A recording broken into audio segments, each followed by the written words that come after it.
Welcome to All About Albemarle. I'm David Fath, the Communications Director for the city. And joining me today is Lisa Kiser, our Director of Parks and Recreation. Thanks for being here, Lisa. Sure. Yeah, you and Parks and Recreation have really been working hard on a plan to build the future of Parks and Recreation for the city of Albemarle. Tell us about the final product that we've come up with for the Parks and Recreation Master Plan. Sure. Yeah, this is our first Parks and Recreation Master Plan for the city of Albemarle, just solely for the city of Albemarle. So this plan will look at the next 10 years of Parks and Recreation for Albemarle. So its intention is to help the city understand the current state of our recreation system and use public input to craft a vision for the future. Yeah, and I know we've talked about this before. The plan, you might think a master plan might just be about what parks are built or what needs to go where, but it's about much more than that, isn't it? Sure it is. It covers programs, maintenance, levels of service. It also outlines the steps that we need to take in both the short term and the long term to make progress. Let's talk about how the plan was developed. Can you walk us through that process? Sure. It took about 9 months to develop. So the recommendations are develop on that extensive process that took that 9 months. So it involves city staff and community input gathered through public meetings, a statistically valid survey, and focus groups.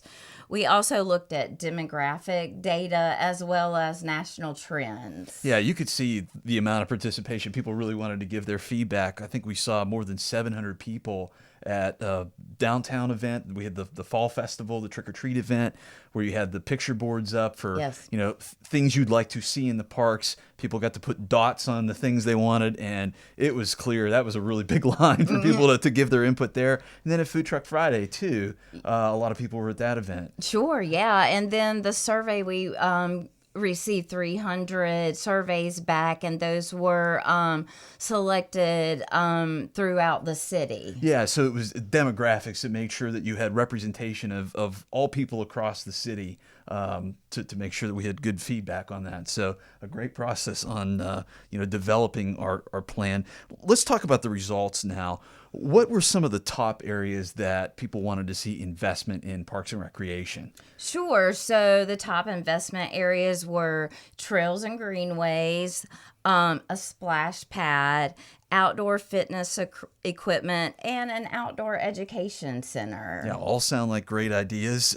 You mentioned that the plan includes some short-term and long-range steps to make things happen. What are some of the short-term steps that we can take right now? Sure. So there was a lot of talk about the Wiscasset Mill property. So one of the short-term steps was getting some soil testing there and see what's on that property so we could maybe use that in the future. And building partnerships with the local Economic Development Commission, Visit Stanley, and Albemarle Downtown. We're also working on updating and creating consistent signage in our parks. Yeah, those are some really short-term things that we can do to make a big impact. And just a reminder to people, if you want to see the full plan, you can go to albemarlenc.gov/Parks and Rec Plan. We've posted all the information on there. We've got the background for how the plan was developed, and you can see the step-by-step guide for things that could be happening in the future for Parks and Recreation. Let's talk about some of the recommendations when it comes to expanding program offerings. That was something that came up as part of the results of the master plan. Walk us through those. Sure. So we do a really great job with our sports programming. So some of the recommendations were for our non-traditional sports and also some arts programming.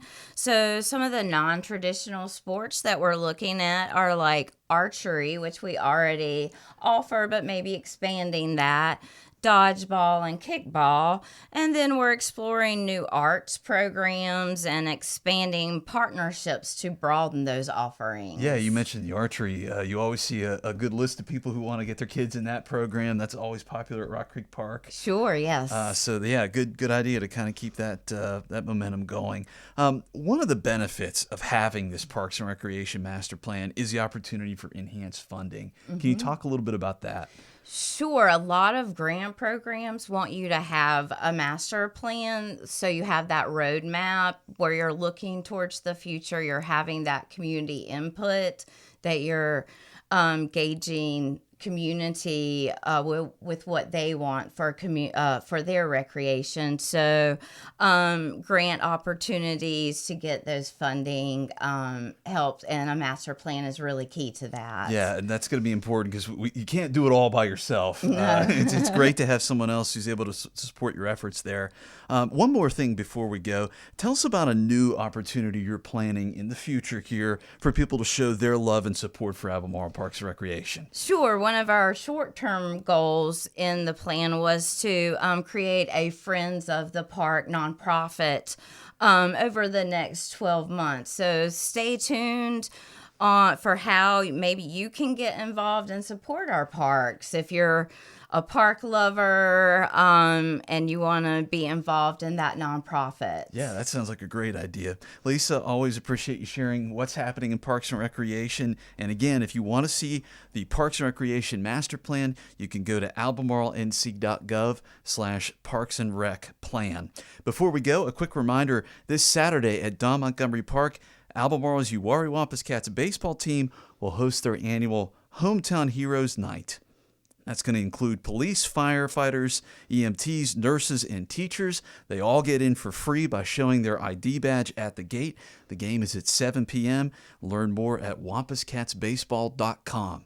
That is going to do it for this week's edition of All About Albemarle. For Lisa Kiser, I'm David Fath. Thanks for listening.